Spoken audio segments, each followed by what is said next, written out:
అరకులో అసమ్మతిపై YCP operation కి సంబంధించిన బ్రేకింగ్ ఇది. నియోజకవర్గ ఇన్ఛార్జ్ గా ఎంపీ గొడ్డేటి మాధవికి అవకాశం. మాధవి నియామకంపై స్థానిక నేతలు మండిపడుతున్నారు. పరిస్థితి చక్కదిద్దాలని వైవి సుబ్బారెడ్డికి అధిష్టానం ఆదేశాలిచ్చినట్లుగా తెలుస్తోంది. గందరగోళానికి తెరదించేందుకు సుబ్బారెడ్డి ప్రయత్నం చేస్తున్నారు. నిరసనల వెనుక ఎమ్మెల్యే చెట్టి పాల్గొన్న పాత్రపై కూడా ఆరా తీస్తున్నట్లు తెలుస్తోంది. అరకు వైసీపీలో ఇన్ఛార్జీల మార్పు మంటలు రేపుతోంది. సిట్టింగ్ ఎమ్మెల్యే చెట్టి పాల్గొన్న స్థానంలో అరకు నియోజకవర్గ ఇన్ఛార్జిగా గొడ్డేటి మాధవి నియామకం స్థానిక నేతల్లో ఆగ్రహానికి దారితీసింది.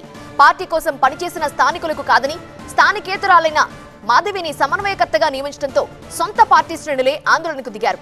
ఈ పరిణామాల క్రమంలో అరకులో జరుగుతున్న పరిణామాలపై సమీక్షించాలంటూ వైవి సుబ్బారెడ్డిని ఆదేశించారు సీఎం జగన్. ఇంతకీ అరకులో ఏం జరుగుతోంది? అన్ని నియోజకవర్గాల్లో లెక్క, ఆ నియోజకవర్గం మరో లెక్క.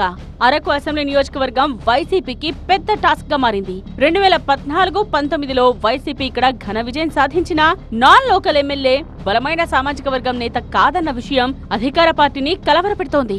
అందుకే అరకు ఎంపీని ఇక్కడ ఎమ్మెల్యే అభ్యర్థిగా బరిలోకి దింపాలని ఆమెకే ఇన్ఛార్జ్ బాధ్యతలు అప్పగించింది. నియోజకవర్గంలో కొండ దొరలు డిసైడింగ్ ఫ్యాక్టర్ గా మారారు. సిట్టింగ్ ఎమ్మెల్యే ఈ సామాజిక వర్గానికి చెందిన వారు కాకపోవడంతో కొండ దొరలకు చెందిన మాధవిని ఇక్కడ నుండి రంగంలోకి దించింది వైసీపీ. అరకులో 2,25,000 ఓటర్లుండగా కొండదొరలు, వాల్మీకులు, భగతులు ఈ 3 గిరిజన ఉపకులాలే ఆధిపత్యం చెలాయిస్తూ ఉంటాయి. ఎక్కువగా ఉన్న కొండదొరలు వామపక్ష మద్దతుదారులు. వైసీపీ ఆవిర్భావం తర్వాత ఆ పార్టీ సానుభూతిపరులుగా మారడం, కాంగ్రెస్ సంప్రదాయ ఓటర్లుగా ఉండే భగతులు 2014-2019లలో వైసీపీ వైపు మొగ్గు చూపడంతో అక్కడ ఏకపక్షంగా ఎన్నిక జరుగుతూ వస్తోంది. అయితే కొండదొర సామాజిక వర్గంలో నాయకత్వం పెద్దగా ఎదగకపోవడం, అక్కడ బలమైన నాయకులు లేకపోవడం, వాల్మీకి సామాజిక వర్గ నేతలు సంఖ్యాపరంగా తక్కువగా ఉన్న చురుకైన నాయకత్వం ఉండడంతో కిడారి సర్వేశ్వరరావు, చెట్టి పాల్గొన ఎమ్మెల్యేలుగా ఎన్నికయ్యారు. అయితే ఈసారి కొండదొరలకు అవకాశం ఇవ్వాలని నిర్ణయించింది వైసీపీ. స్థానికంగా కొండదొరలలో బలమైన నేత లేకపోవడంతో అరకు ఎంపీ గొడ్డేటి మాధవిని తీసుకొచ్చి సమన్వయకర్తగా నియమించింది. వాస్తవానికి మాధవిది పాడేరు నియోజకవర్గం. ఈ క్రమంలో అరకులో స్థానిక నేతలకే అవకాశం ఇవ్వాలని అక్కడి నాయకత్వం ఆందోళన చేస్తోంది.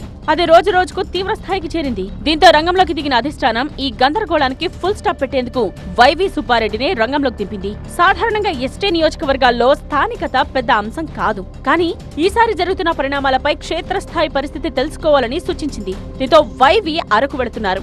మళ్లీ పోటీ చేయాలన్న ఆశతో ఉన్న సిట్టింగ్ ఎమ్మెల్యే చెట్టి పాల్గొననే ఈ నిరసనలకు కారణమని పార్టీకి నివేదికలు అందడంతో ఆయనతో మాట్లాడనున్నారు వైవి.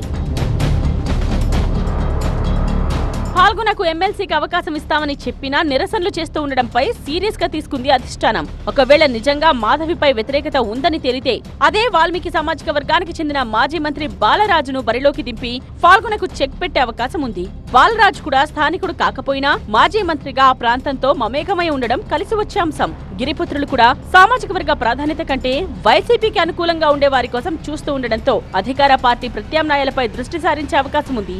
ఈ నేపథ్యంలో వైవి సుబ్బారెడ్డి పర్యటన ఆసక్తిగా మారింది.